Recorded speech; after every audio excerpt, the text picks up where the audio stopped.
ہندوستان میں ابن بطوطہ لکھتے ہیں کہ یہاں دریا کنارے ایک وقت ایسا بھی آیا کہ ہندو متاثر ہوئے تو کچھ مسلمان بھی متاثر ہو گئے. کہنے لگے دریا کے کنارے سال کی جو آخری تاریخ ہوتی ہے نا، آخری تاریخ سمجھ لیں 29 ذی الحج، سال کے آخر پہ نا شیطان آتا ہے، ایک بت خانہ اس میں شیطان آتا ہے اور شیطان آ کے اس بت خانے پہ قبضہ کرتا ہے. تو اگر وہاں ایک کواری لڑکی نہ بٹھائی جائے تو وہ سارے ملک پہ قبضہ کر لے گا اور سب کو مار ڈالے گا. لہذا ایک لڑکی کی بلی چڑھائی جائے گی، اس کو بٹھایا جائے گا بت خانے میں رات کو. وہ کواری لڑکی ساری رات وہاں بیٹھے گی، صبح جب لینے جاتے تو لڑکی مری ہوتی. شیطان آیا ہے تو اس کو نہ یہ دینی ہے تو تب اس نے جان چھوڑ. یہ رسم تھی. میں اکثر کہتا ہوں ہمارے تو جو دروازے پہ بھیک لینے آتا ہے وہ بھی قسمت کا حال بتاتا ہے. جس کی اپنی قسمت خراب ہے کہ مانگتا پھر اپنی قسمت کا یہ حال ہے کہ در در کا بھکاری ہے، قسمت کے حال بتاتا ہے. اور کئی دفعہ سونا بھی ڈبل کر دیتے ہیں، وہ پتہ تب چلتا ہے جب سنگل بھی غائب ہو جاتا ہے. خدا کا خوف کرے، یہ قسمت کا حال بتائے گا جو روٹیاں مانگتا ہے. کچھ تو تھوڑا سا معیار زندگی بنائے. ہم مسلمان ہیں،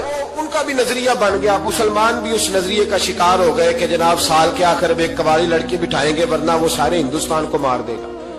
ایک حافظ ابو البرکات رحمت اللہ علیہ نام کے بزرگ ہوتے تھے اور سلسلہ عالیہ چشتیہ کے شیخ بھی تھے. لیکن اللہ کی قدرت یہ تھی کہ ان کے چہرے پر داڑھی اور مونچھیں نہیں آئی. کچھ لوگوں کے نہیں نہ آتے بال، کیا کہتے ہیں ان کو، کھودے.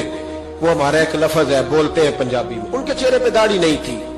وہ بھی کبھی کبھی اس رستے گزرا کرتے تھے تو قریب ہی ایک بوڑھی اماں کا مکان تھا. تو اماں بڑی مہمان نواز تھی. اس نے دروازے پہ، اگر کہ بیوہ عورت تھی، ایک کی اس کی بیٹی تھی، دروازے پر اس نے مہمان خانہ بنایا ہوا تھا. آنے جانے والے کو کھانا کھلاتی، چائے پہ شوق تھا اس کا.